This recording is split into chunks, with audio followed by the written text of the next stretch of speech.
My name is Bob. Hopefully, this is working. My name hasn't actually Bob. Just waiting for a moment. As soon as I see it come through on my side, we'll get started.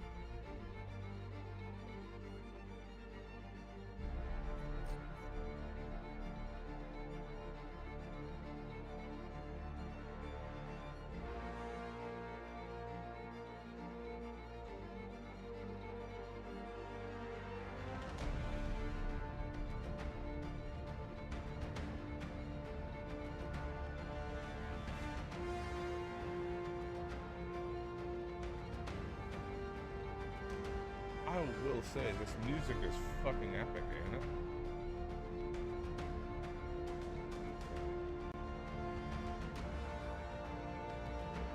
Come on, YouTube. Okay, let me make sure I can hear myself.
Okay, everything seems to be working.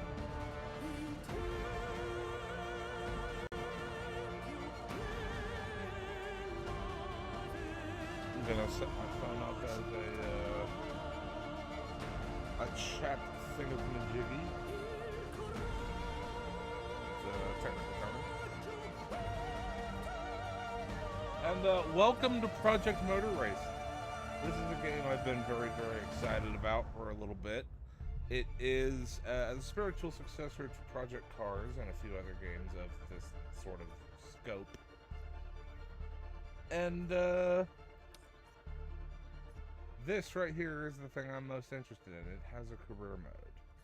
So I've already done a quick race just to make sure that everything works. But I'm going to do another one here just so you can get an idea. This game has some really cool things. Especially 70s GT cars, those are sweet. We've got a very, very complete GTO class, which is very, very cool as a historic racing nerd. Some rare cars in the GT1 class, like the Panos and the Lotus, which I don't think I've ever seen before. So, there's a lot to like in this game. Ooh, the North Star Cadillac. Look at that. A lot to like in this game, a lot that I have questions about. It definitely, if you look at the pre-release versions of this game, it looks like this game is a little bit underbaked.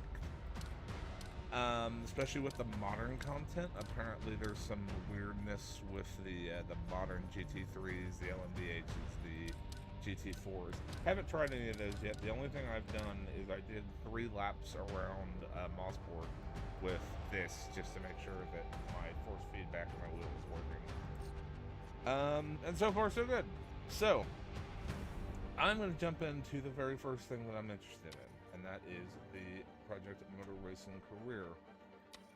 So this basically works like a survival roguelike in a racing game, but it's very, a little bit bare bones, a little bit basic, but hopefully there's opportunities to do more stuff through modding.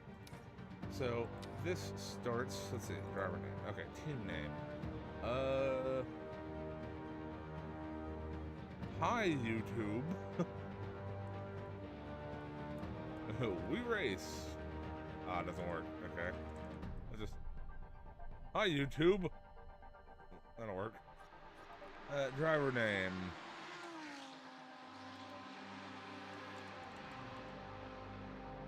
Let's, I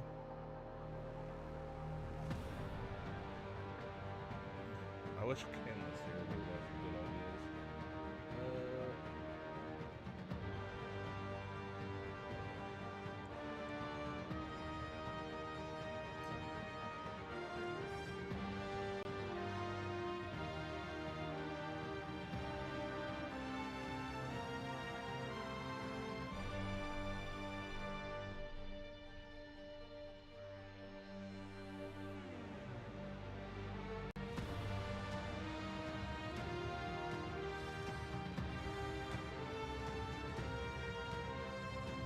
Yeah, they won't let me do Napoleon boner farts, so we'll just do Napo boner farts.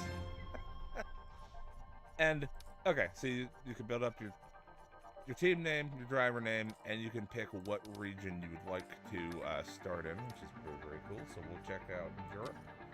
We can choose wait a minute. YouTube is a censored word? Okay. Hi world. Are you happy with that? Or how about this? Do you like ducks?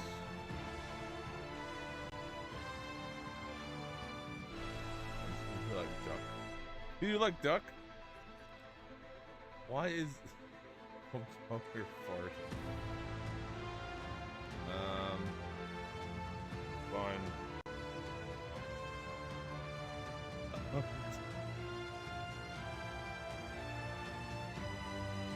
Why is it? That's strange. How about toner fart? Are you more happy with that? No, it's not. Toner shart? I'm trying to make a butt joke. Yep, toner shart. We are not Nepo toner shart. Okay, so you can pick different sponsorship models. Each one of these has different advantages. So rolling billboard, you're paid for every race. Competitive, these have a flat fee, but you only get paid if you finish on the podium, I believe. Ambassador, bring home the car with no damage. That's going to be very hard. Then fees covered. Winner, obviously, you got to win. Season champion, driving very aggressively. What's it? Repairs all your damage expenses, I see. So yeah. A lot of people haven't really tried this much. I'm going to go with events fee covered for our first season. And then we can choose the budget level. This is where the roleplay comes in.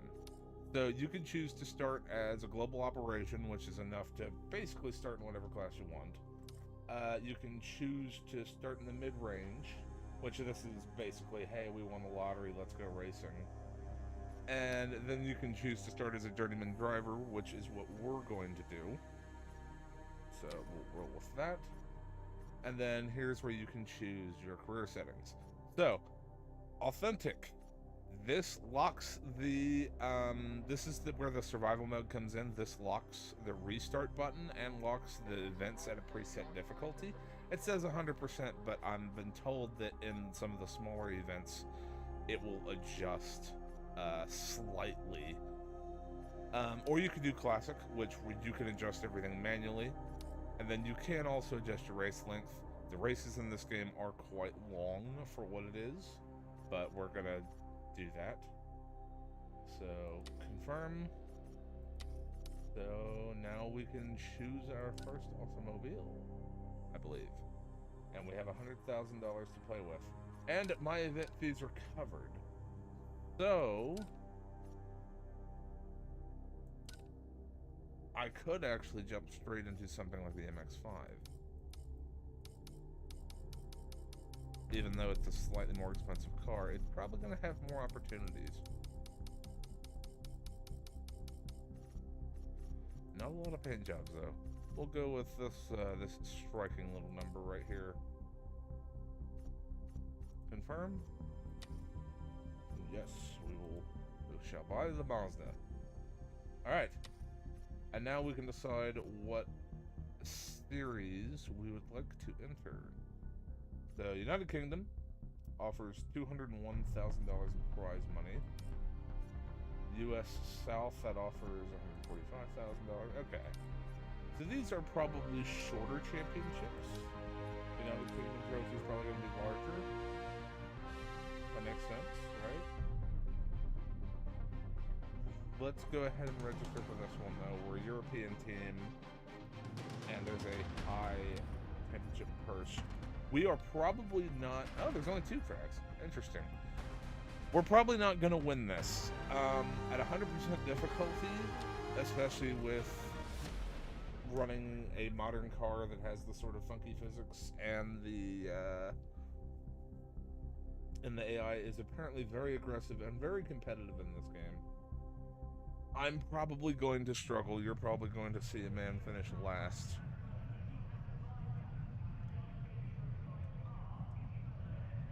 Now, one of the big disappointments of this game so far, you know, pre-release, now that it has just literally come out today,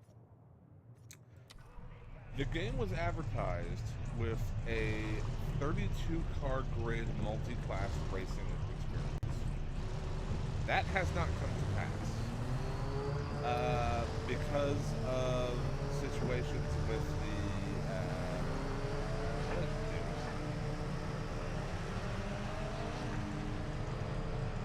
did I just get practice?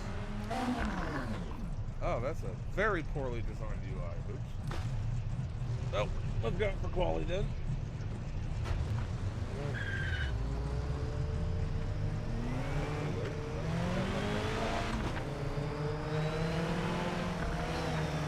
Although I do seem to be...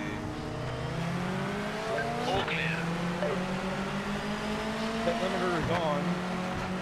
I don't know what we're limiting, but the Speedo said that was confusing. Okay, the speed limit apparently is 95 kilometers an hour, even though the sign said 60. And most European racetracks do have a 60 mile an hour or 60 kilometer an hour speed limit.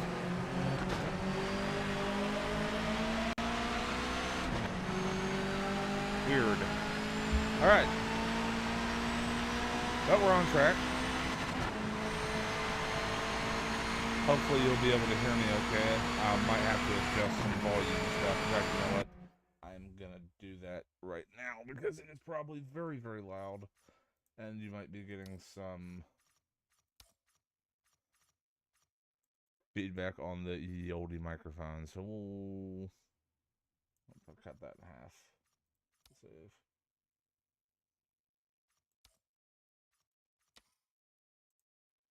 Back. That's hopefully better.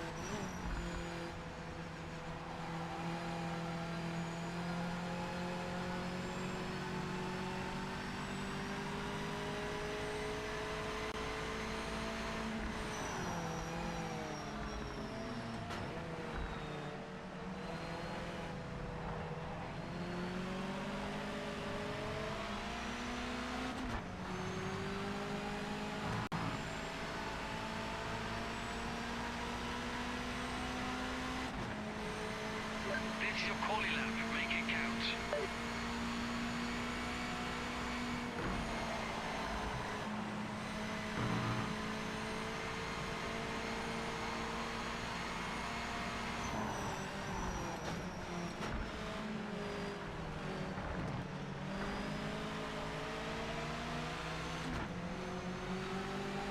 Alright, driving experience so far.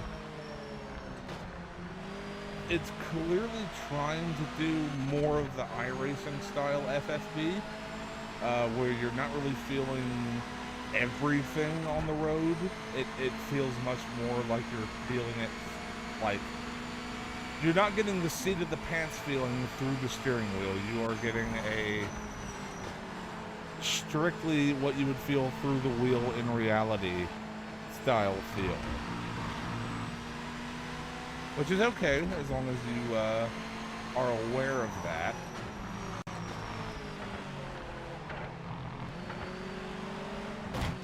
Oh, hello.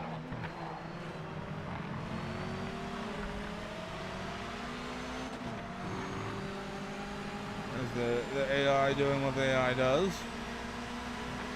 I'm gonna imagine with 100% difficulty, we're probably gonna get rammed quite a bit. That's if I get in front. Because these guys are tuned to be, like... I said this watching in the pre-release coverage for this game. It very much feels like every single AI driver profile was tuned to be Max Verstappen.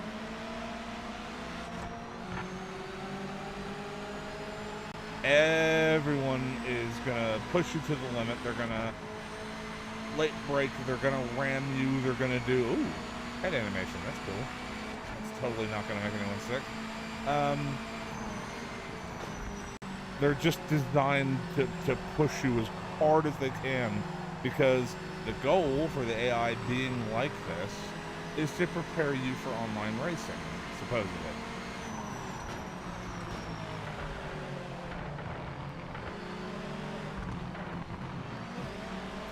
Whether that's effective or not, I do not know.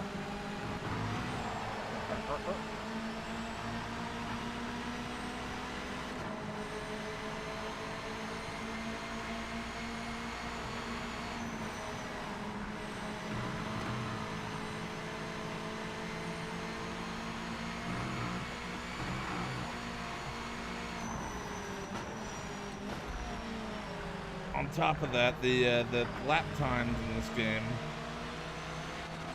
were not decided at random. The 100% difficulty is supposedly matching real lap times for these cars around these tracks. 5 minutes to go.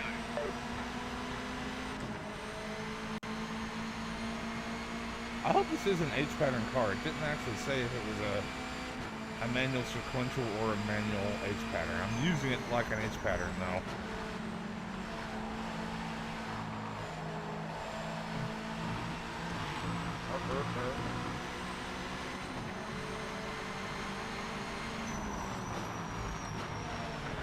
Oh, hello, I didn't even see him. There's the AI just... is already done some considerable damage to his automobile.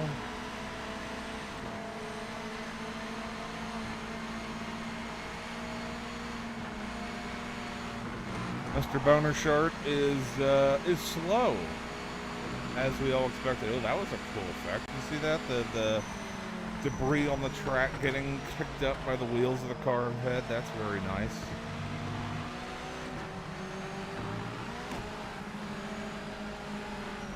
Hello, Unleasher. Thank you for tuning in. We're trying out Project Motor Racing. This is a new game that just came out. One I've been relatively excited for, but has been a little bit controversial. It definitely seems like the publisher of the game decided when this game was coming out, not the dev team. But that's okay. Track limits, that's not good. Here to find out what's what, and if people can have a good time with this thing.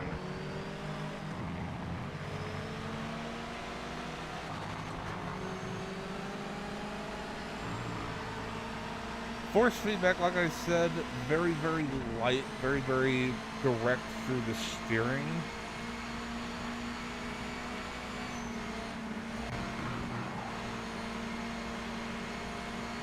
There's not a lot of detail.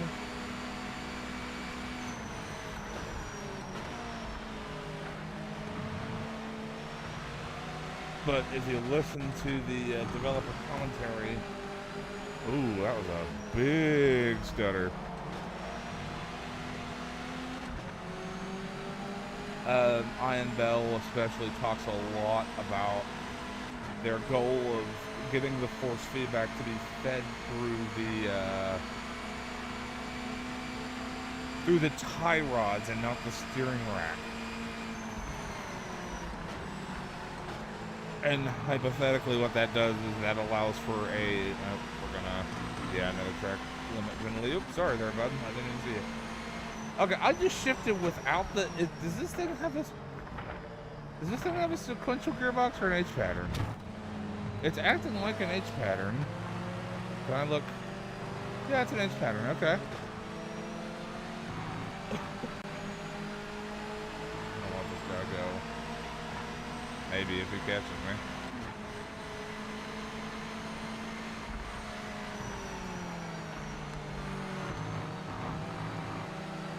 Do a McLaren or a Ruby Surfer? Maybe.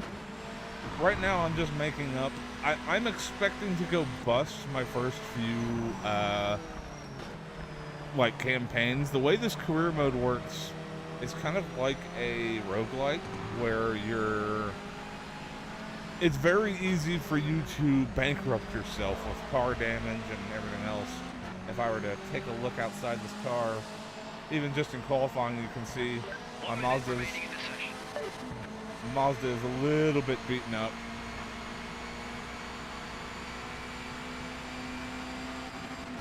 And that's just from minor bumping. It's actually a very, very robust and realistic damage model. The body of the car is much more likely to get beaten up versus the mechanical aspects of the car, which is realistic if you look at, especially road-going car. Oh, I fucked that up. Oh, we might get one more lap. If you look at road-going cars, after they've had an accident, it's much more common for a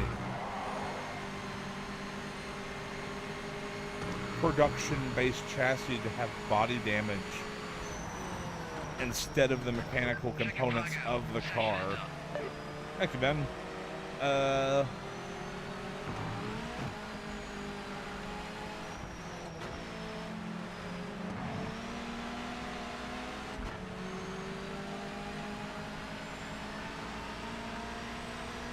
Anyway, to kind of finish that thought, I'm expecting to go bust my first couple of career playthroughs, especially trying to play this on Authentic with 100% difficulty. So I'm just going to come up with stupid and amusing names like Nepo Boner Shart. Or Toner Shart, that's right, because I didn't like the word boner.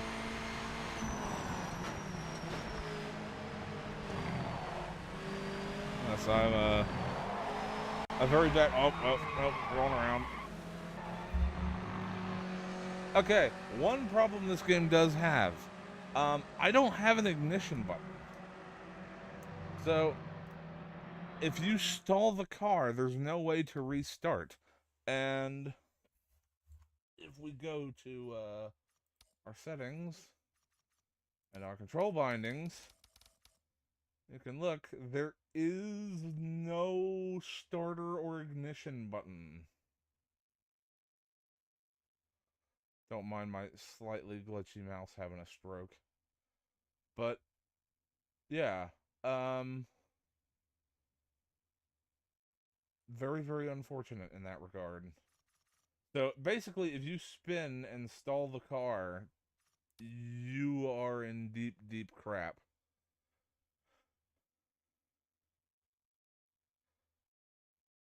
I might put on auto clutch. Potentially. That's weird. You can do automatic upshifts. Interesting.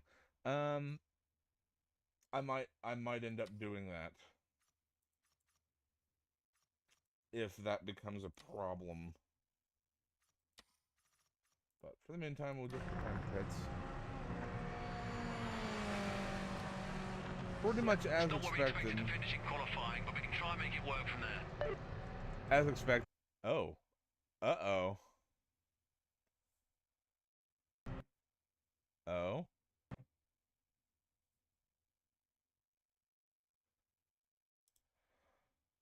Raggy. That just crashed.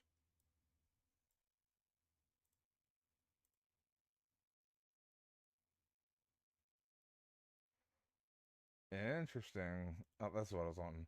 Something went wrong. We've compiled a report. Automatically send. Okay, well, we'll try to run that again.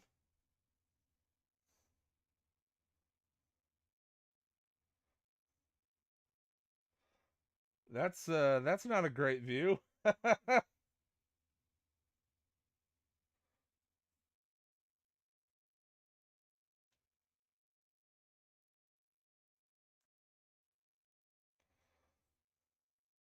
I have a very, very, very beefy computer, so that should not be a problem. But we'll try this again. Hopefully it saves the career mode / qualifying. Do you like duck? Make 'em work for it. Here he comes. Begin events. Oh, that was, the wallpaper is a version of Hatsune Miku dressed up as a character from an anime that I don't remember. But I just really, really liked it.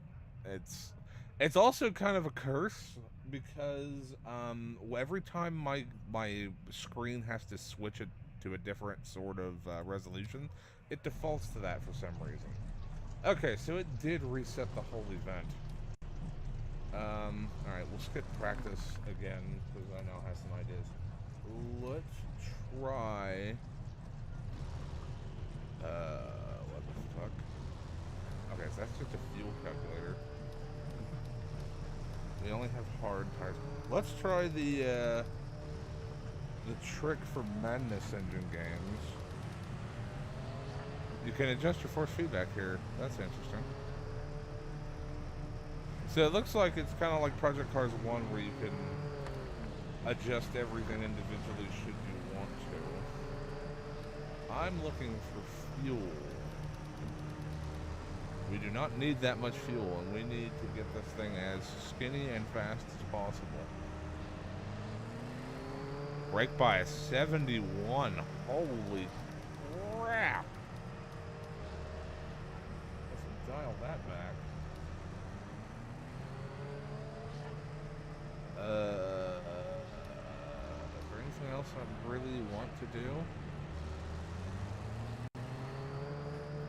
We can do a little bit more camber. Yeah. You know what? Just slam this thing. Silverstone or Bridgehampton as it is in this game is a very, very smooth track. So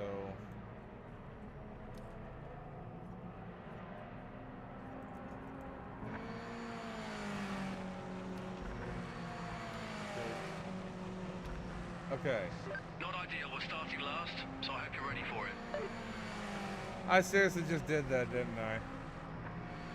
Why is next session the top item and not drive?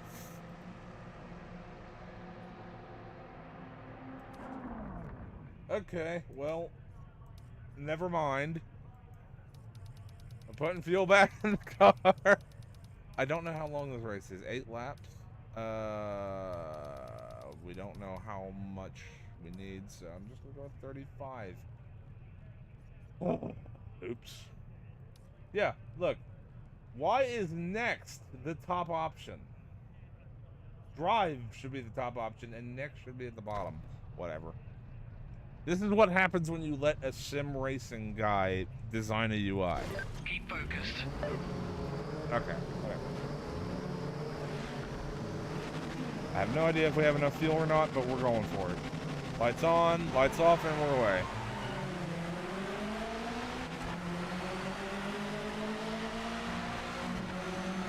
Okay. Number 1, do not let this car stall. There's already some pushing and shoving. One good thing is, my car is not going to have any damage now because of that little crash. Although, I don't know why that happened. Oh, I said not have any damage. That's not going to help. Bumper cars.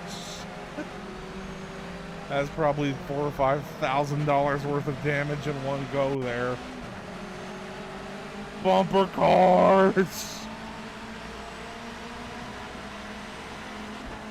So, comparing this to AMS2, which I think is probably the best all-around simulation game you can buy right now, in regards to AI, in regards to physics and everything else. Oh, the diff is not letting it turn. That's weird. Okay. I'm very curious to see how the AI behaves, because I know from the previews that they're on maximum attack. Hello. And I am going to be slower than them in almost all situations, just because, I mean, I'm not a professional race car driver, I'm just a fat guy. Ooh, that's really strange.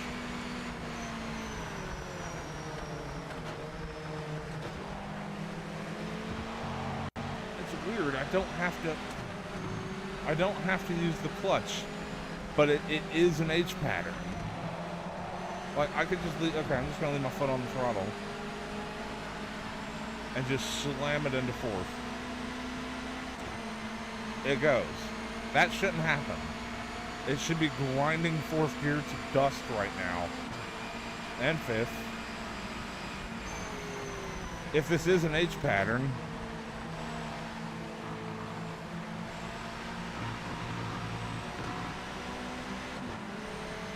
it's weird. Now that I've lowered the car, I can feel a little bit more of its base tendencies. And the differential is set up in such a way that it's going to understeer on power application instead of oversteer. And that makes sense. This is sort of a trainer car, the MX-5.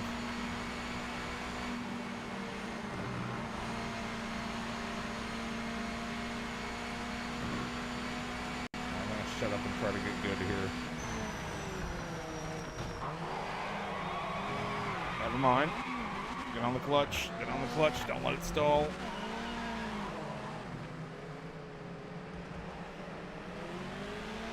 Track limit violation detected by officials. Wow.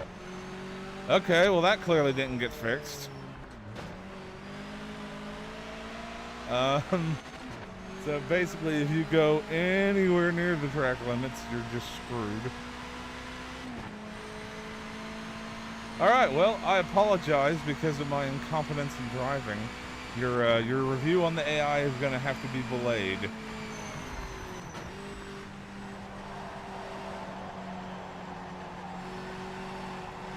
You can see it does not have the turn-in one would hope for.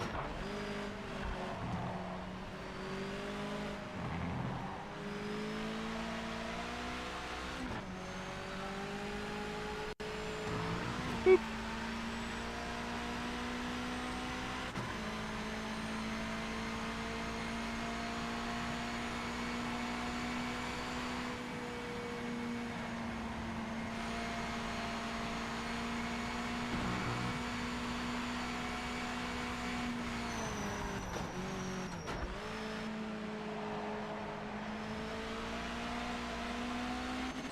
I kind of knew this was going to be the case with...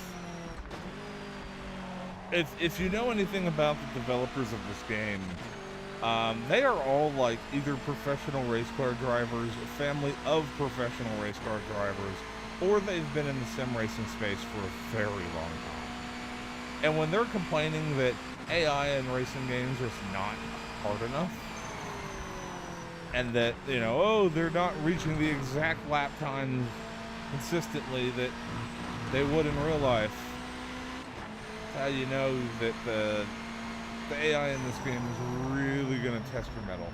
Also, this thing really does not like... I'm going to adjust the brake bias back forward because it really does not like... That was traction control. Yes. There we go. There we go. I'll put it back to where it was. That's not the gear I wanted.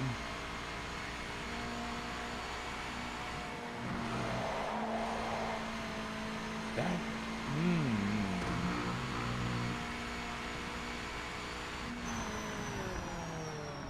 Yeah, it's much happier with that. Hello.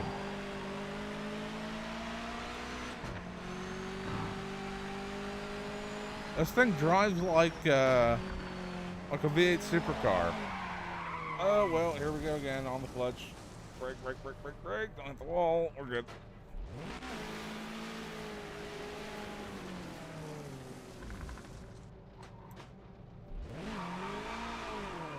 I just overheat my tires. Is that what happened there? Yeah, they're cooking. Okay. So the old madness trick of just dump the air pressure to go faster does not work in this game because you will cook them, which is what's happened. My tires are just super hot. Super hot.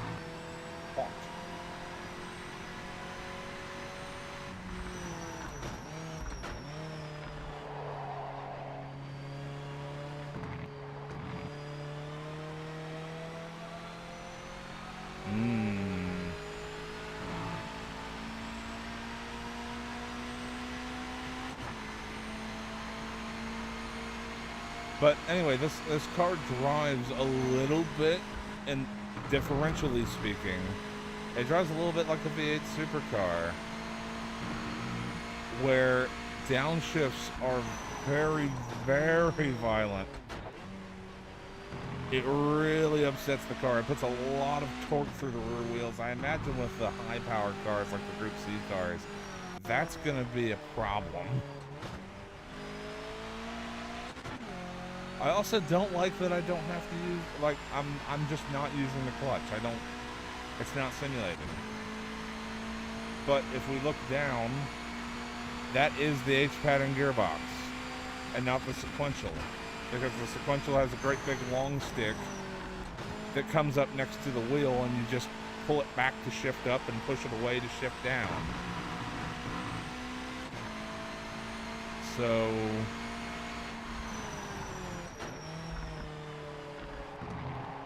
either it's not simulating a clutch, or they've marked it as a manual and it's not actually a manual. But every time I put the car into neutral, it actually goes into neutral like it's a stick shift. I don't know. Project Motor Racing, you have utterly confused me.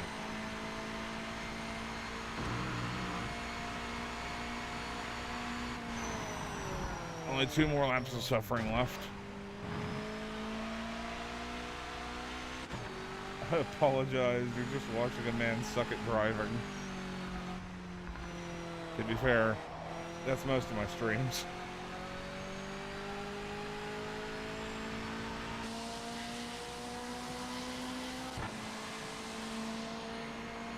Oh yeah.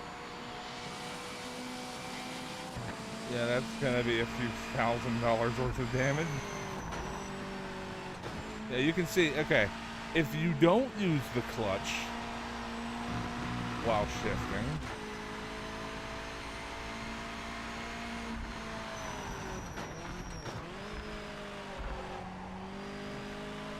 it's especially violent. Oh, come on, car. Seriously? That was a very, very weird spin.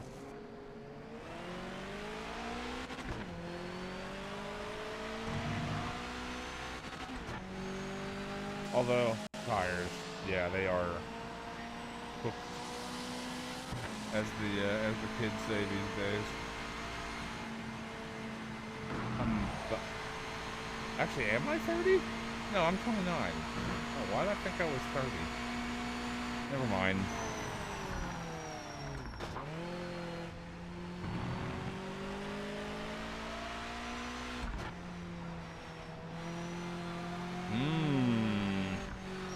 Final lap with a countdown timer. I don't like that. I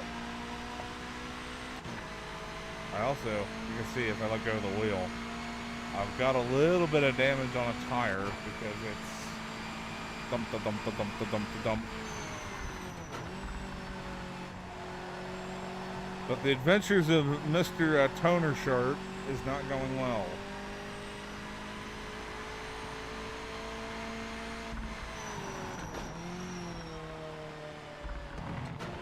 And now, Unleasher, if you're still here, you understand why I didn't immediately jump in with Ruby or McClare or Star, or hell, even me, Revz.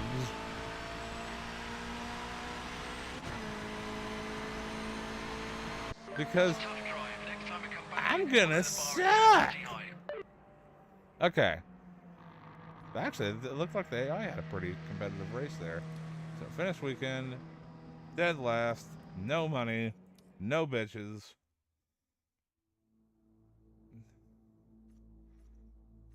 Just a damaged race car and people saying, "Who is this fool?" Okay. So $4,000 worth of damage. It's all body damage. Oh. But I just can I do that? No. Okay. That's fine.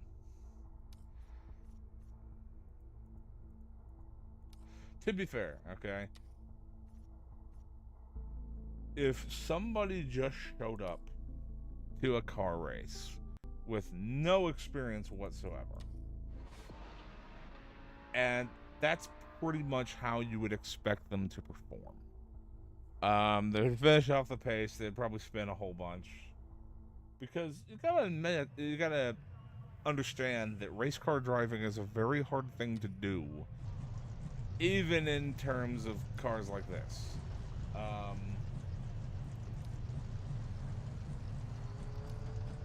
just want to make sure. Okay, load setup. So I still have that set up if I want it. I don't want it though. I want to pump the tires back. Excuse me. Okay, tires are pumped back up. And I'm not gonna hit next. I'm gonna hit drive correctly. So, yeah, once again, my pit road speed seems to be drastically different than the AI.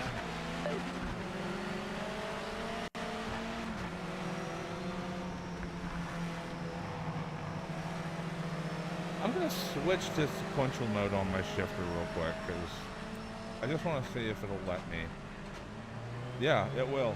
Okay, so I'm gonna run this car like it's a sequential now, because you can actually see, okay, that's really weird. And I'm gonna have a crash. Don't mind me. Stub engine. Can we get out of the sand? Yes, we can. Good. Okay. Let him by, we'll let this go by, because, you know, money still matters. So, when I was driving this as an H pattern and not using the clutch, it was just let me slam it into gear, and I was actually losing less time with that. But now that I'm using this like a sequential, and I guess the car actually is a manual, it's putting in extra time to like lift off the throttle, pressing the clutch, shift, and then it's doing that automatically as if this was a controller. So if I pull back the stick, now it shifts. It's not instant.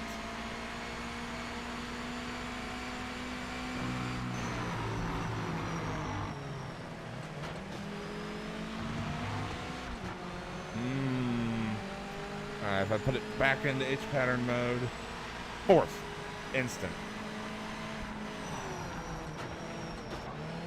That's really, really strange. I don't have to rev match. I don't have to use the clutch. But if I use it like an H pattern, it's faster.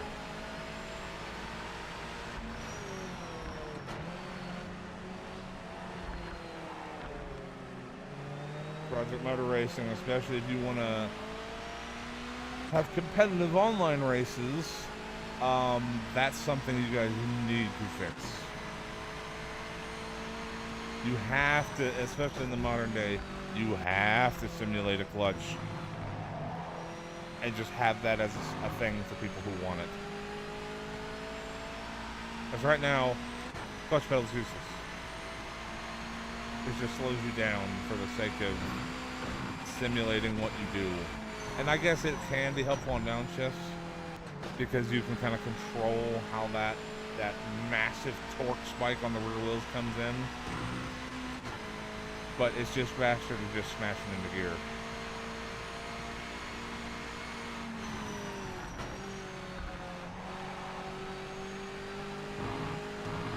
So, the force feedback is a little bit different here. Now that we've got some elevation change, and it's putting more load through the suspension of the car, you can feel stuff a little bit more, which is typically how it actually happens. That's one of the reasons people typically drive faster on a back road than they would on, say, a highway, because they feel more confident in how the car is behaving, because they can feel it more through the suspension and through the seat.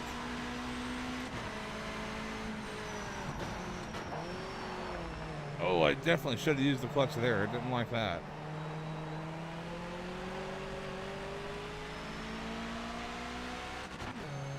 I just went straight to 6 again because I'm an idiot. Hold on.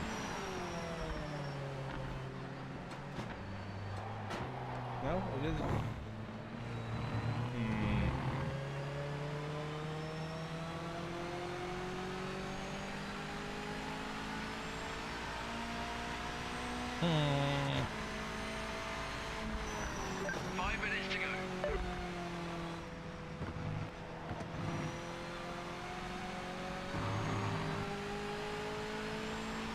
Alright, so thinking about car setup.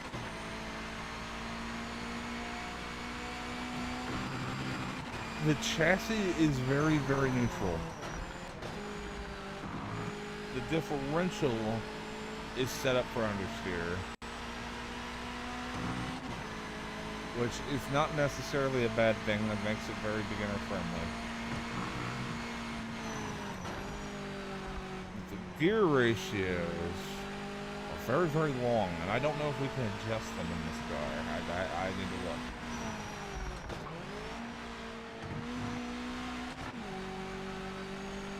Because if we get out onto the back straight here, which is the longest straight on this course, 4th gear, I don't even think we're going to touch 5th or 6th. So we could narrow down our gear ratios and keep the engine in its power band a lot longer. Now, is that going to find us 5 seconds to be competitive? I don't know. I think that's going to be a tall ask. And I just did it again. I keep jumping straight to 6th because I'm an idiot.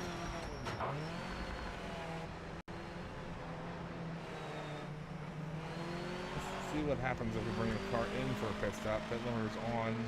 Watch your speed, mate. Don't overshoot the box. We have an animated pit crew. That's... I overshot the box. Alright, well, no, that does not seem to work. Drivetrain. So yeah, we cannot adjust that. That sucks. What I can do, I'm going to turn the coast way up and the preload way up to try to get it to rotate a little bit under throttle. Basically, to explain what this does, the preload is how much tension is basically the angle of the differential compared to the chassis of the car. So by angling it slightly different, you're putting load on all the components. The clutch is how much separates the transmission from the differential. The power ramp is what happens to the differential when you step on the gas, how willing it is to lock, and the coast is how willing it is to stay locked when you lift off the throttle. So effectively what I'm telling it to do is I want it to be loaded up a little bit more. I want it to have a little bit of tension on everything. I want it to be very willing to unlock when I get on the throttle and spin one wheel, but I want it to be unwilling to lock when I have it on the coast, when I step off the throttle. That's the fundamental idea there. Now what I'm gonna do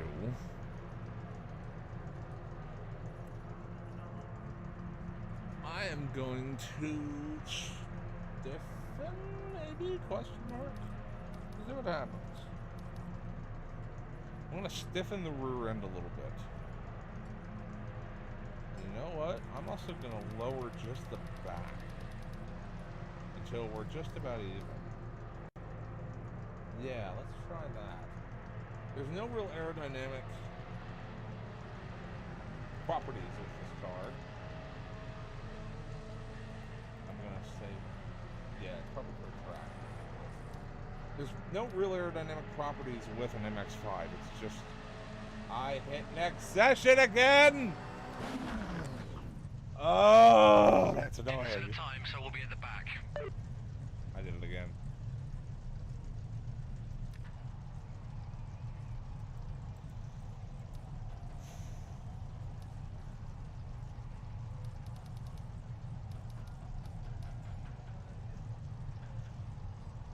Well, I hope I've got it set up correctly now because we're going in, boys.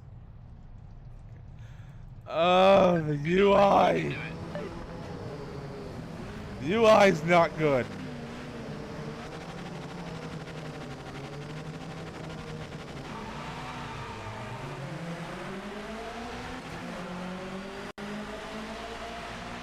Oh, I'll tell you what, we got a really good launch.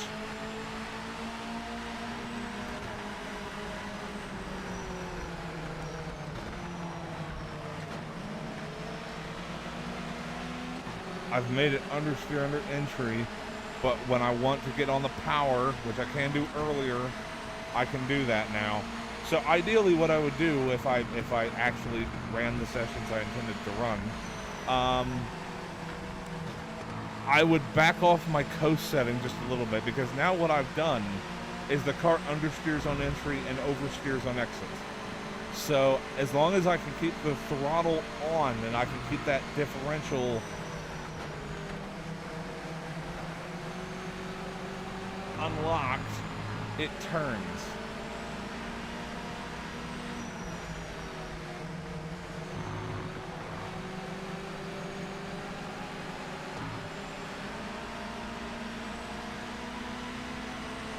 It actually drives a lot better now. A lot better for my style.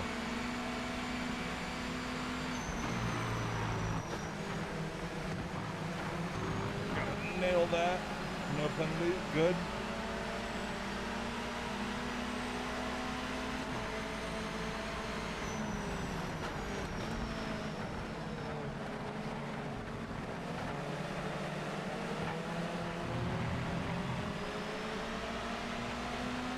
I got shoved wide just a little bit there by the AI.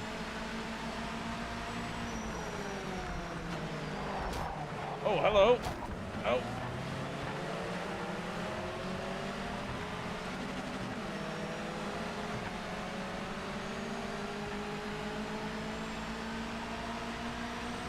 A little bit of argy-bargy.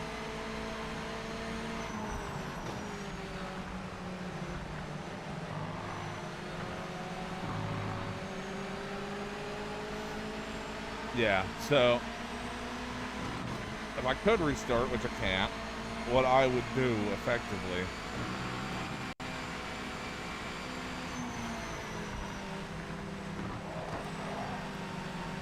is lower the coast a little bit now, if the car is behaving in the way I want it to, and that would make it much more neutral. Because now I'm effectively having to stay on the throttle through the corner to get the differential to unlock.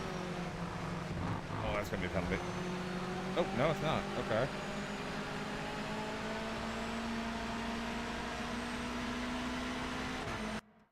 Oh, wrong button.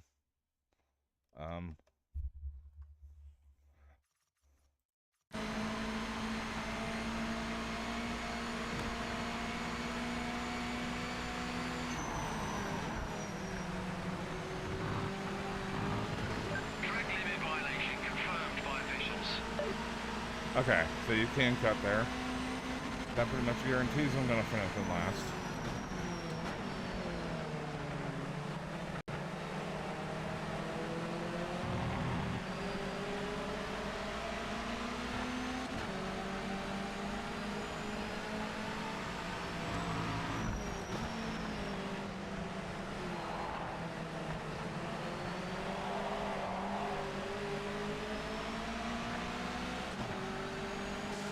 I just want to see how much damage I actually have.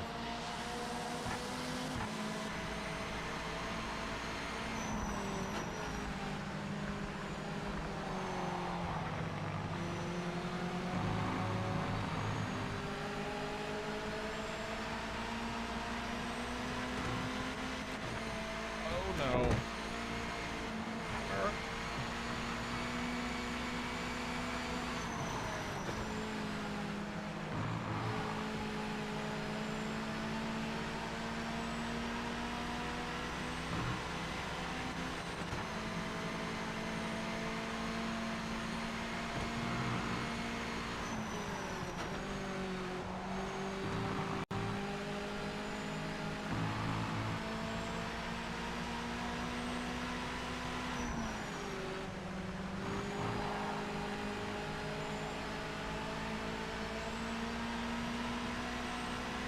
You can see my tires are no longer just melting because they're properly inflated.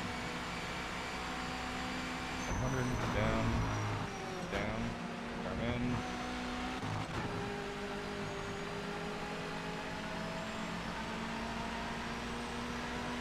Up gear, accelerating, brake, down, big blip on the throttle. Turn in, get on the power early, get it to rotate, there we go. Up a hill, up a gear. Brake at the 50, down a gear. Turn in, walk that inside line, understeer wheel on the exit. Up a gear.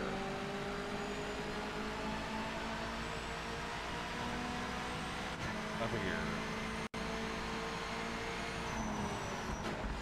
So I'm not the only one having a skill issue, because apparently the car behind is as well. Because I'm still managing to pull a decent gap to him, even without me driving not very well.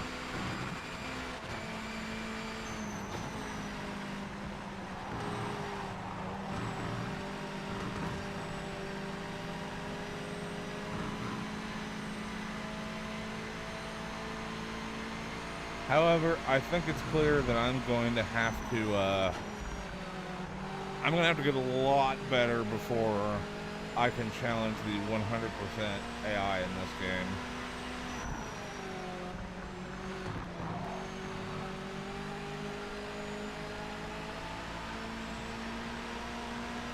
That really gives you some idea, though, of what it must be like to be a rookie race car driver.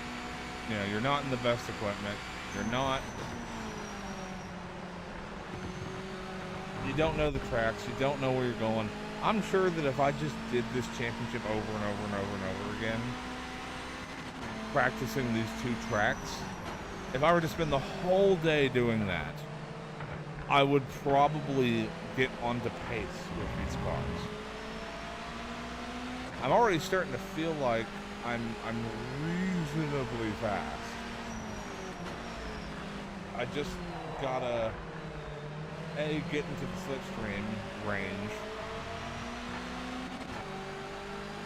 and get my consistency up.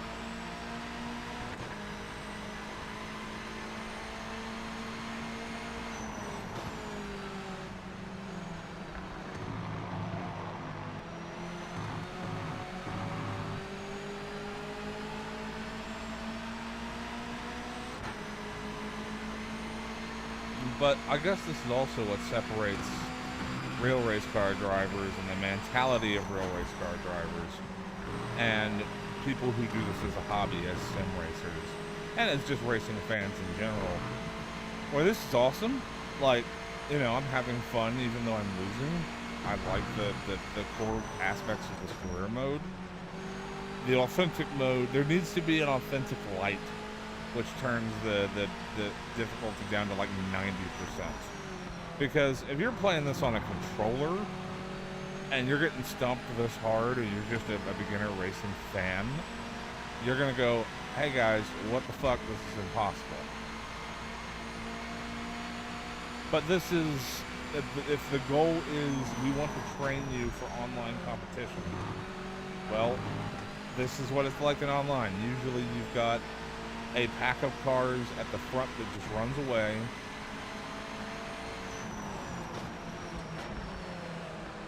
And you have a smaller group of people at the back who are less skilled, like me. Is this Darlington?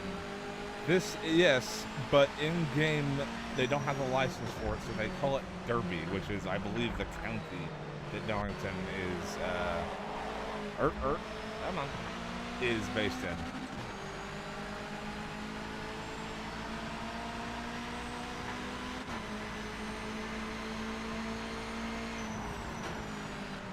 So what we're gonna do after this has run its course, we're gonna retire Mr. Toner Chart.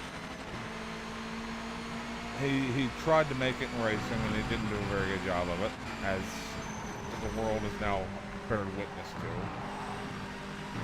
We're gonna create a new character with a bigger budget.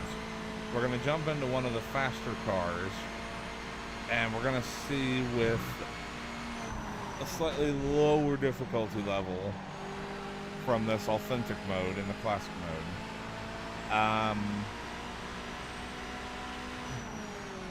We're gonna see how things stack up.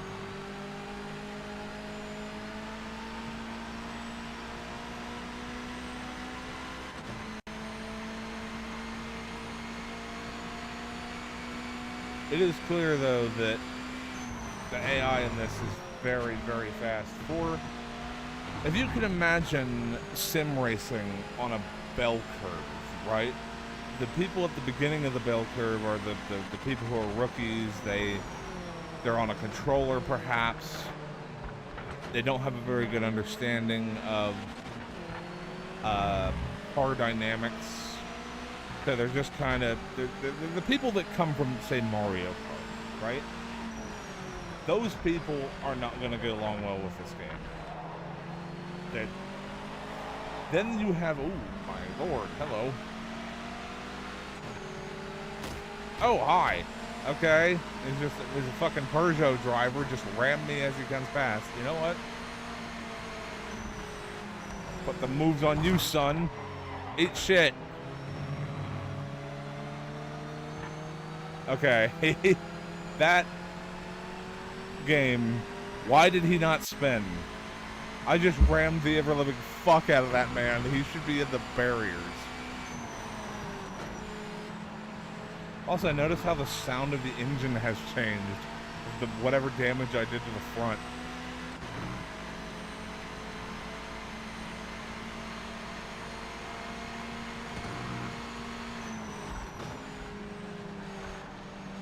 You also hear that, ooh.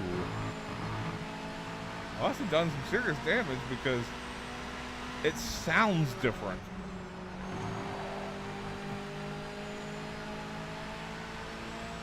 What manner of thing did I do, actually? Hold on. Oh, God.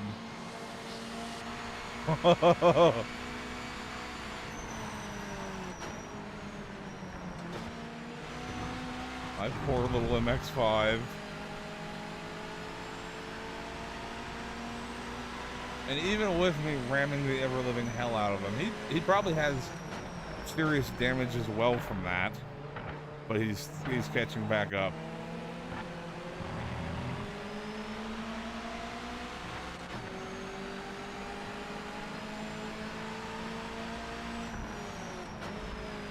But anyway, going back to my bell curve analogy, the average sim racing driver, the person that plays GTR2, plays Project Cars perhaps, they're the people that are in the middle of the bell curve. Maybe they've dipped their toes into iRacing a little bit. They're not huge into the online racing space, but maybe they hang out, they do some leagues. At least the single-player component of this, if they jump into this in Authentic, you're going to have the experience like I'm having. Because that's pretty much where I fall on the bell curve. I'm not somebody, like, I know a little bit about setups, enough to be dangerous and to make cars absolutely horrific to drive.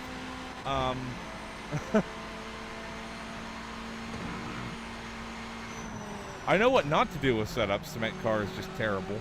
I don't know how to make them fast. So that's if that's where you fall, the Authentic mode is probably not gonna be for you.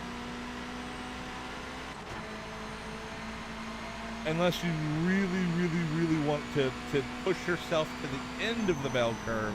And that's where people like the devs of this game, the esports players, the people who have the time to dedicate, they are going to love this game. Because it is going to give them that challenge that they have in an online race. Because, you know, people are going to say the AI is extremely aggressive in this game, and they are. But if you play an online racing game, people are extremely aggressive, and they do stupid things like ram you on the straight, you know, as you're coming down the straightaway for no reason. It's a flaw in the AI as far from a gameplay standpoint, but from a reality standpoint, that's what happens.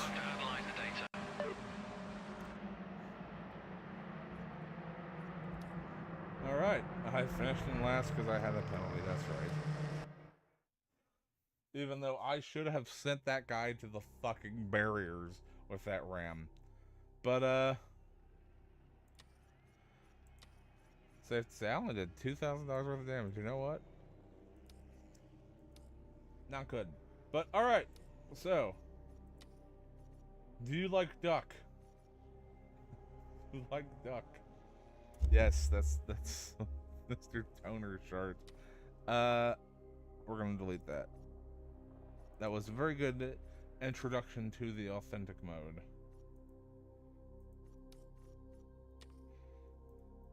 However, I would like to actually race with somebody. Race with somebody.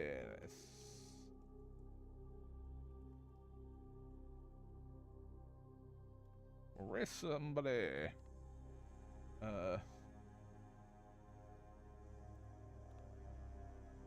Yeah, I need a funny name.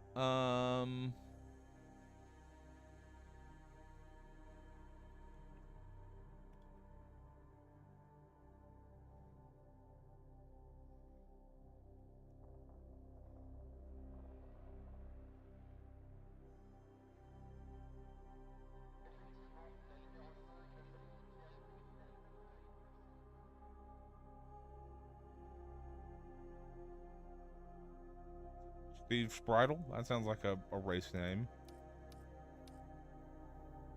Okay, so we'll go with North America this time. We'll also try a different aggressor. Damage repairs, that's probably a good one. We'll stay with the professional level. This time,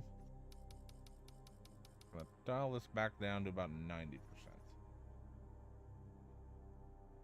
Now, I'm not gonna do Ruby until I have a better understanding of my, like, how this career works and the AI components of this game.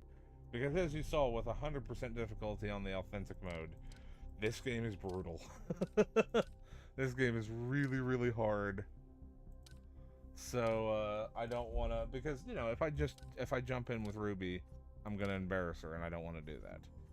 So, we've got $650,000. We could buy a decent selection of cars, although I have a feeling that if, especially since I chose the sponsorship that I did, probably a good idea to leave a big chunk of money. The Lola sounds very good. This is right up my street. I love vintage race cars. Although, the car that it's up against, for those who do not know, if anybody is watching the stream in all seriousness, the 917 is one of the most, like, prestigious and famous and dominating race cars of its time. So that's probably not gonna be a very close competition. Ooh, the Viper Comp Coupe. I didn't know that was in here. There's also the Vertigo, the Mantra. Oh, the Morgan. Guten Morgen. And a Moser. I see one of these in real life. Somebody drove this to a hospital. They drove one of these. It didn't have the, it was purple.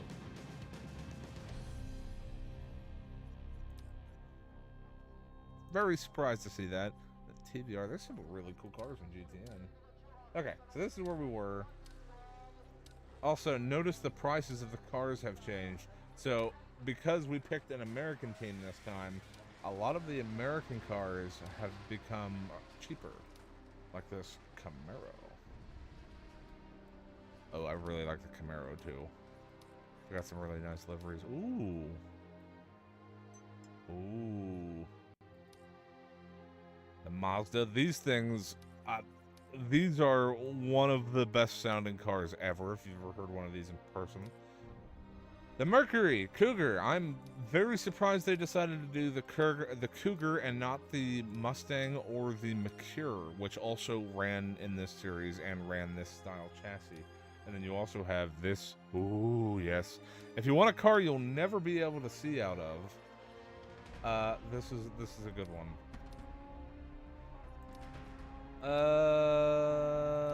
So I'm torn between the Lola, the Morgan, and perhaps the Camaro. Go for the Morgan, take them to their first ever victory. You know what? All right, we'll give it a shot. We'll take the red one. That looks nice. Confirm. Also, I feel like driving a Morgan in the U.S. would make you a novelty in and of itself. All right, so, okay. So this is one of the other things you could do. So, the NGT series has actual championships, and it has endurance races. So you pay a big entry fee, but if you finish well, you obviously get a very big prize. That's not what we're going to do, at least yet, because I still want to see how I measure up against the 90% AI.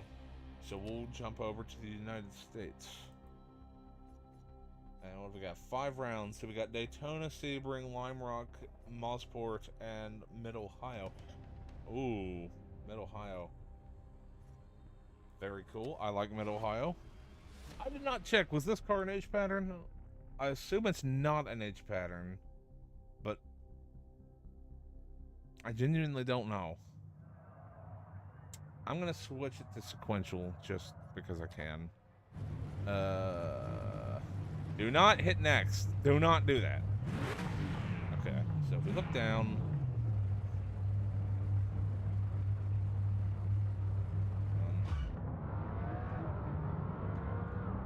No, it is an H pattern. Interesting. And because I stole the car. Oh, it actually restarted there. Hold on. So if I just... You could restart the cars! Apparently you just have to put it into neutral to do it. Alright. Good to know. Put the limiter on. Daytona! All clear. Okay, so we're going to the old school layout of sports car course. That's interesting. Oh my god, listen to this thing.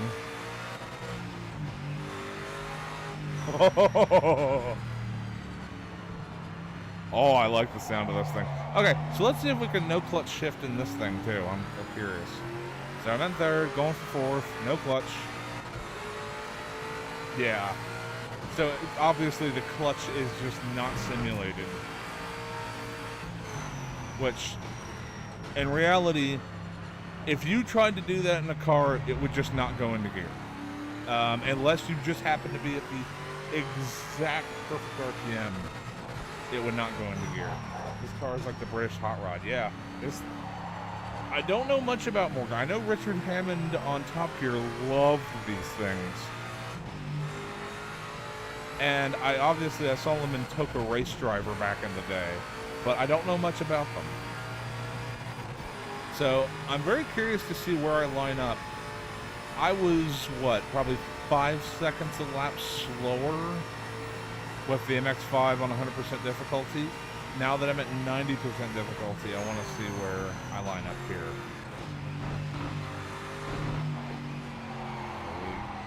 We got some track limit stuff there at the Daytona chicane, or Le Mans chicane, as it's now known.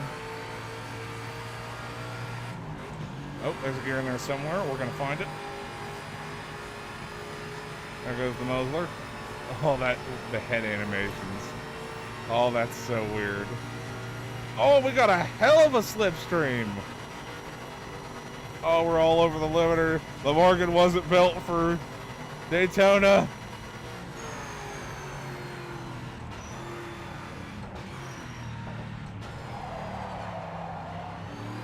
But yeah, what people were saying about the tire model being much more alive for the older cars, that is definitely true. Just jumping into this feels a lot more like what I was expecting.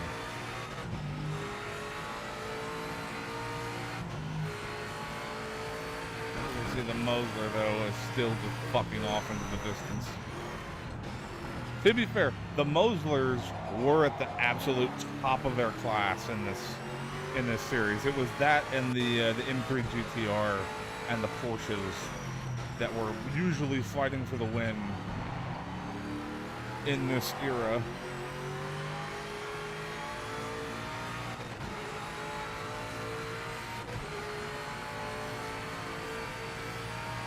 I like this Mosler. I like this Morgan a lot.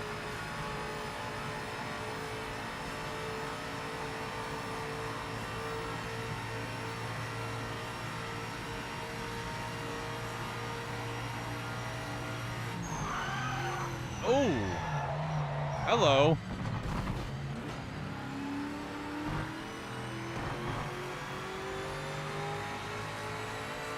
Yeah, I damaged the tire with that one. Okay. So ABS, optional, as it turns out.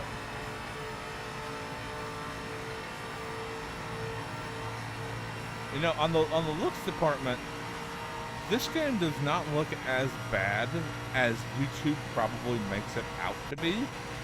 Like, this is completely acceptable. The YouTube compression does not do this game any favors. Oh yeah, it actually wanted me to use the clutch there, so interesting. Maybe the clutch is simulated, it's just not simulated well. Try the big blip club. That worked.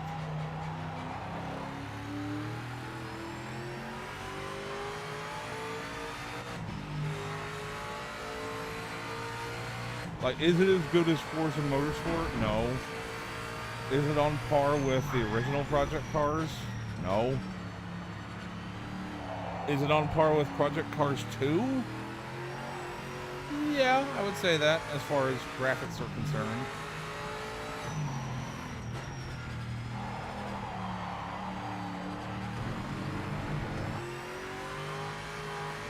Now, Project Cars 2 is also like a 10-year-old game. But even AMS2 hasn't been able to get back to that sort of level of Project Cars 1. So,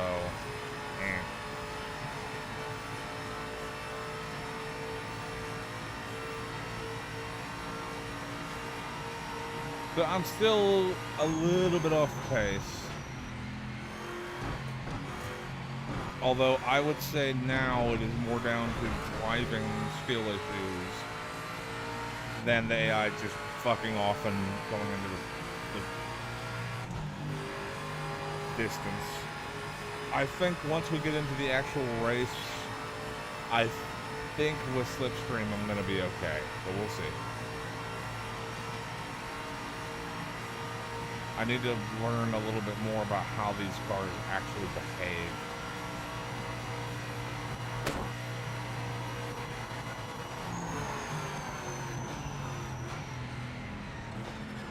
Also, hitting the wall is a very violent sound, which, I mean, it would be. You just had a car accident, but...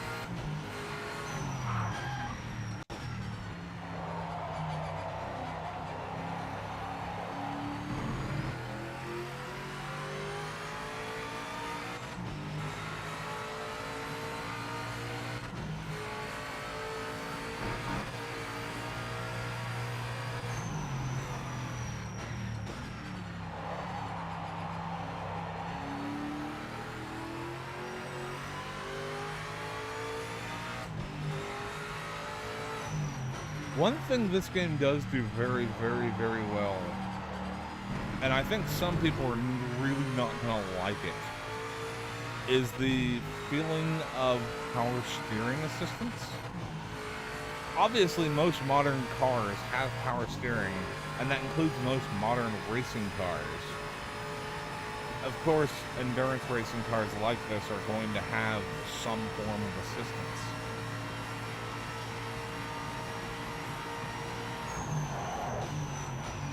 That's definitely how these cars feel. They feel like... Oh, that was a really big cut. The game seems to be okay with it, though. These cars definitely feel like...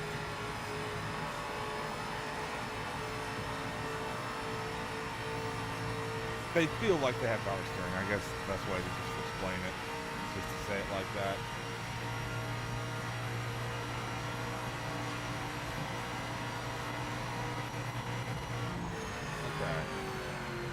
So I'm only about less than a second off the AI.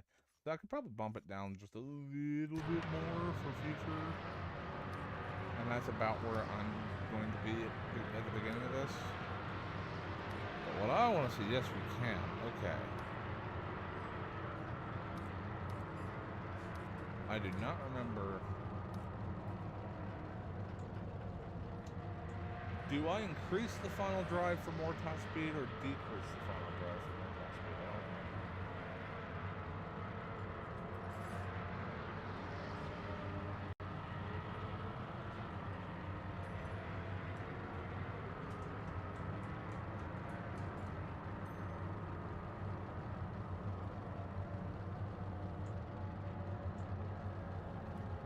Decrease.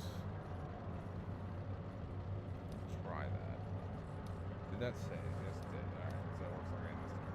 I'm gonna go out one more quick lap just to make sure that no problem. There's a gear in there somewhere. We're gonna find it. All clear.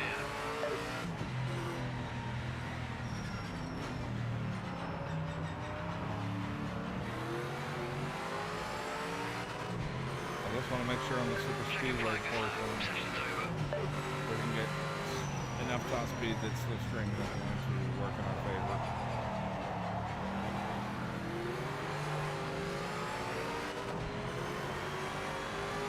The competition coupe. That's an interesting car because that was actually not built for this class but kind of sorted into it. That's originally a GT3 car. It was built for the original GT3 class before it exploded in popularity into what it became now. Fun fact.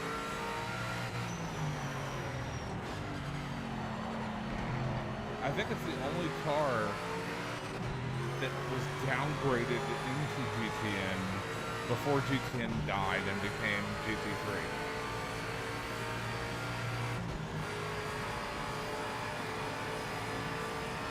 Yeah, I definitely think I made the gearing a little longer.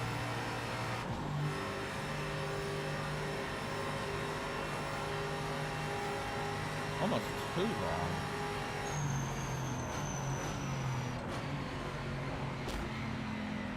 I have to duck to avoid smacking the Porsche up.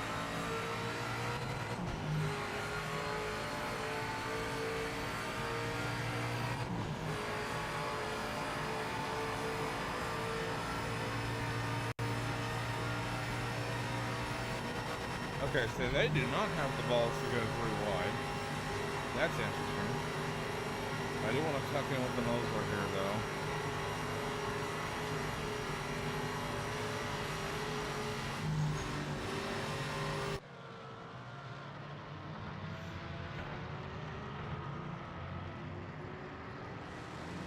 Yeah, alright.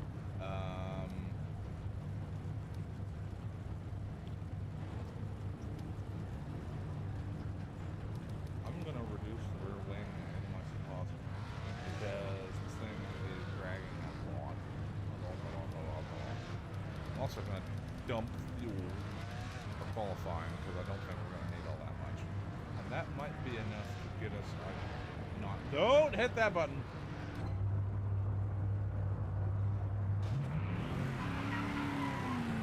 Yeah, part of the problem with this championship, we are facing the top of this class. Like, all of these cars are the best this class has to offer.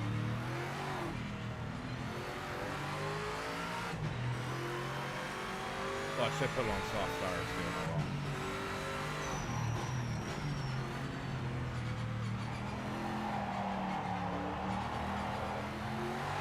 Overall, is this gonna replace AMS2 for me? Like Ericsson? No. Outright. But it is gonna be an interesting modding platform. Looking at the file structure and how everything is done, it looks like this game should be really easy to mod. Very easy to mod, in fact.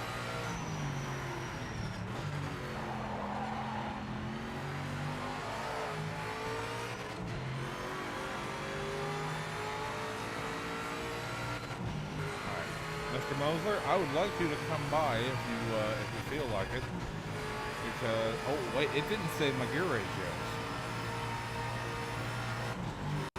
Oh no, maybe it did. Or maybe it's just because I have a lot less wing, a lot less wang holding me back. Get down. Do do do do do do do. Oh, over the curves, that was very painful. Those curves, in reality, would kill people. And I mean, it would be so painful driving over those. Up here.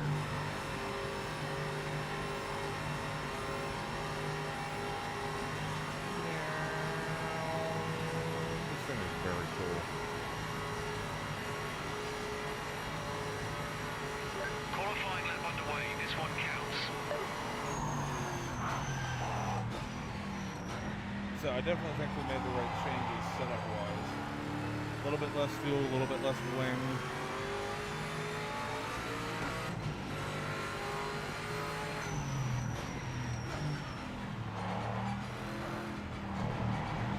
In fact, I think if we do end up needing more downforce, it would be better to lift the back of the car than it would be to add more wing angle.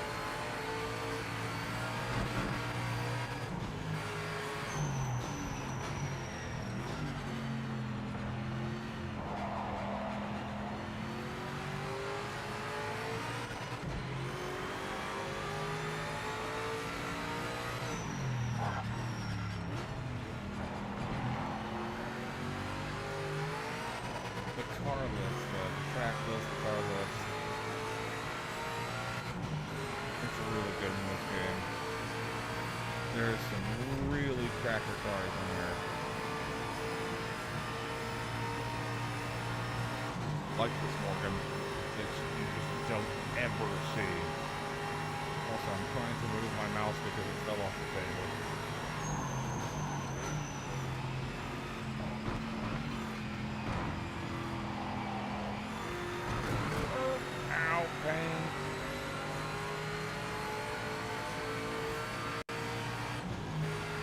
if you hit those, especially on a motorcycle, you just be dead. Like, they're gonna break every bone in your body.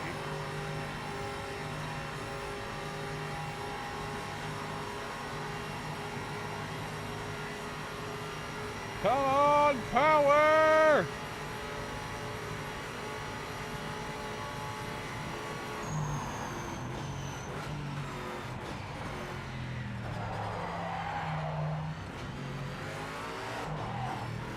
Oh no, what the fuck?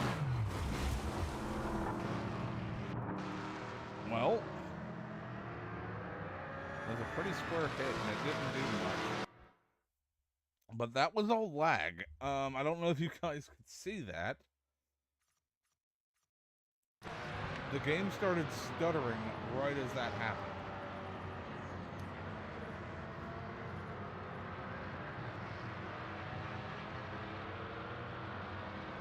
I'm gonna say that was our best lap time of the weekend by far.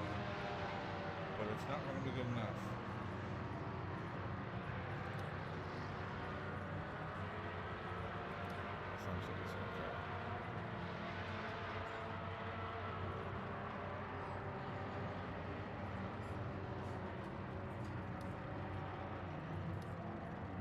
The 3 liters a lap.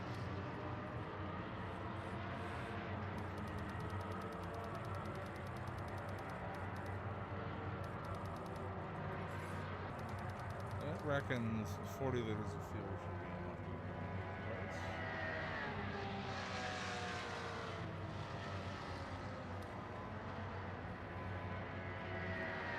We shall see.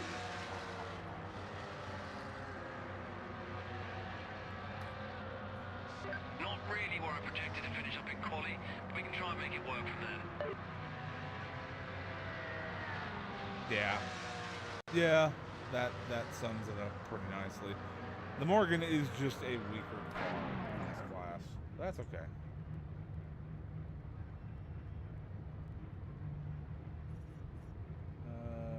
We are gonna... Oop. Alright, Steve Spritle. Mildly damaged. What? I'm on the clutch. Oh, for fuck's sakes. It's the same problem that AMS2 has, where even though you're on the clutch, the car creeps forward.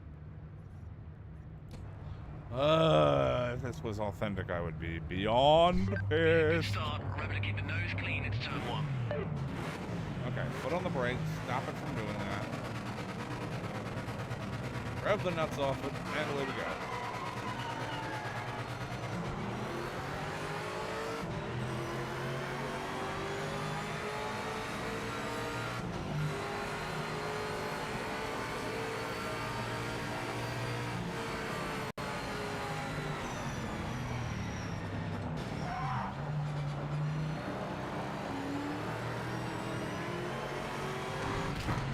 I'm definitely having some frame rate issues for some reason. Jesus! Mosler!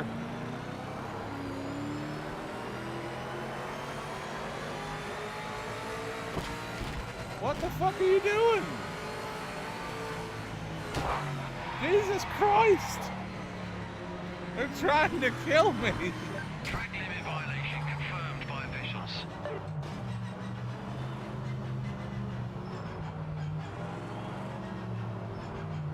What?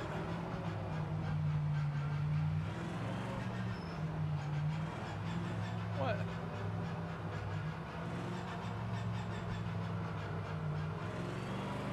So you're giving me a time penalty and a slowdown penalty. Game! What? For being rammed off the track! Oh boy! Game.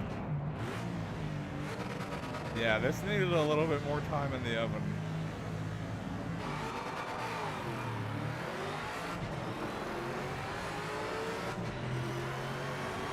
Wow.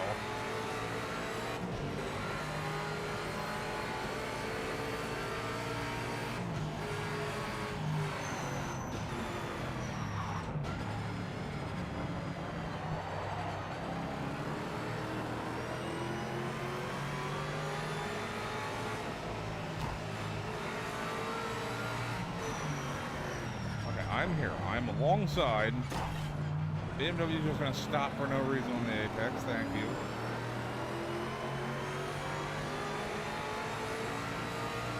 I'm gonna flip you the bird, good sir, and tell you to fuck off.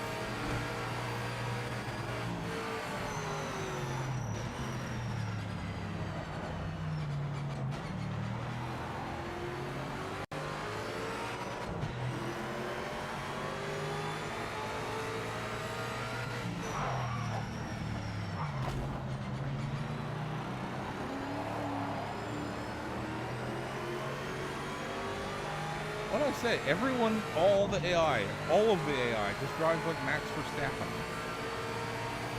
That's the same sort of shit that he does, and why people are tired of him. At least other drivers are tired of him. Fans love him, because he drives like a dick.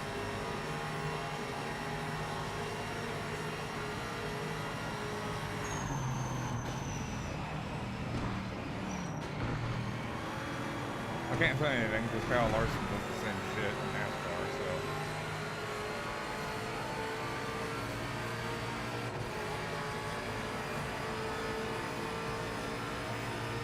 Alright, I'm getting some suck from the Mosler.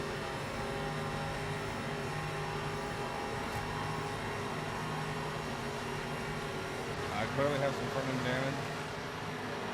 Yep. Because we are not accelerating anymore.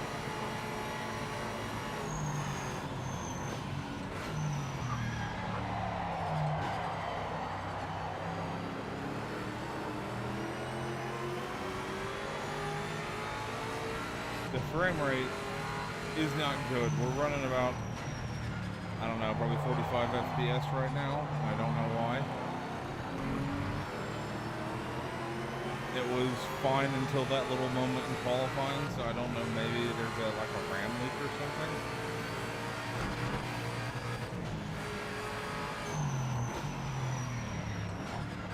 And then once we get to this side of the track, it's okay.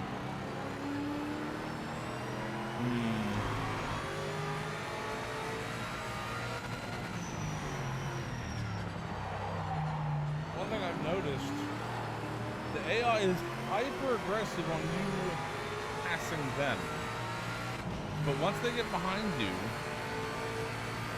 they don't seem too interested in bringing the fight back to you.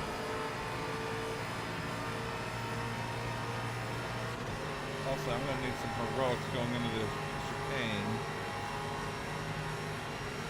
Try to get this thing back into the slipstream.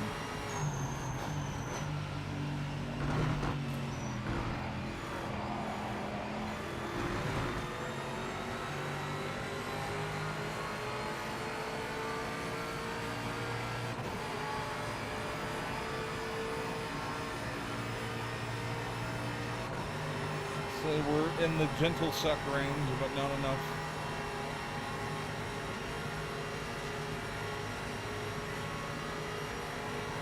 Come on, Morgan! Go faster!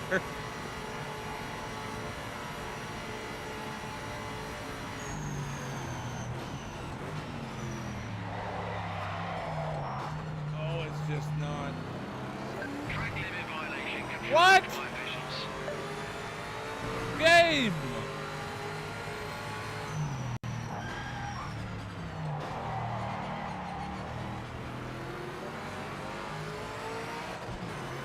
The track limit violations are ass!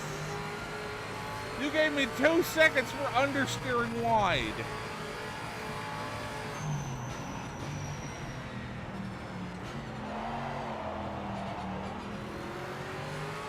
Seat my ass.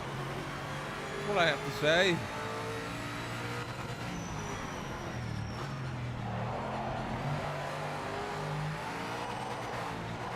Oh well. Oh no.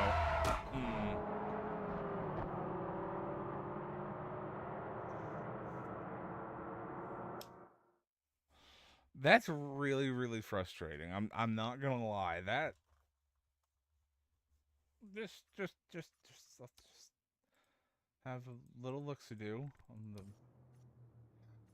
What the fuck? What the fuck? What the fuck? What is happening?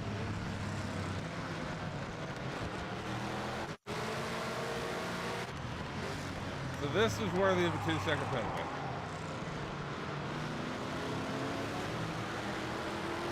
Do you understand, straight for, how many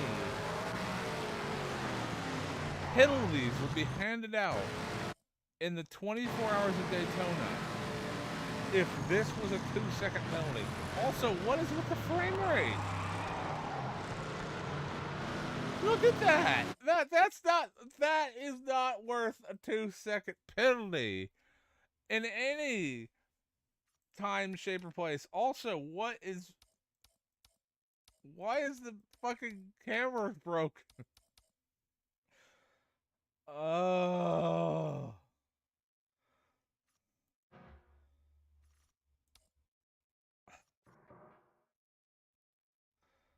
Project Motor Racing, you have some incredible potential. But fuck, are you not broken right now?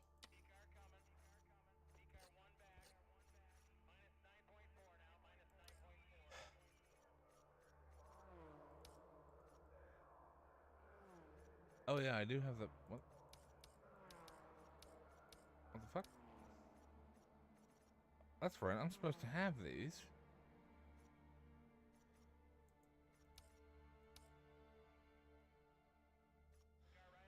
Yeah, used by the mod hub.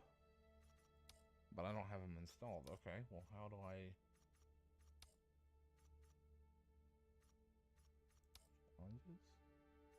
Confirm. Oh, these are these events.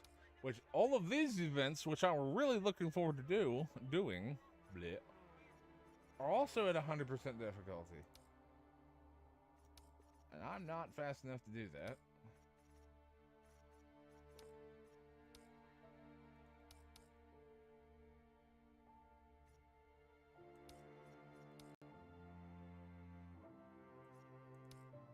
So I don't have these. I should have these downloaded.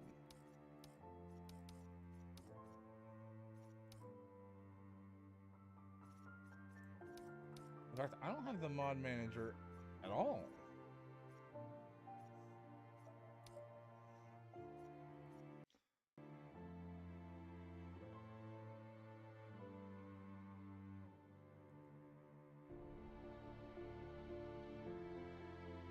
Well, things do seem to be broken. So, I'm just gonna call it there for now.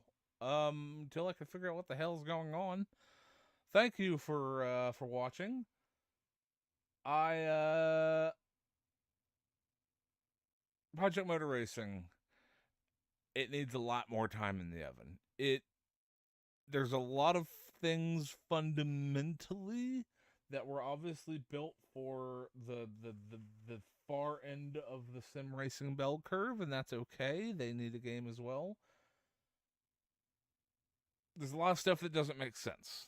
And there is a lot of automation, or not automation, optimization issues that need addressing. So that's all right. Project Cars, or Project Motor Racing, I apologize. I will test it again in the future. I'm probably going to keep playing it off stream, off and on, but oh boy, there's definitely some stuff. There's definitely some questions that I have. So anyway, thank you for tuning in. Thank you for stopping by. If you are interested in a sim racing game, right now, I still think AMS2 is the best. So if you have a PC,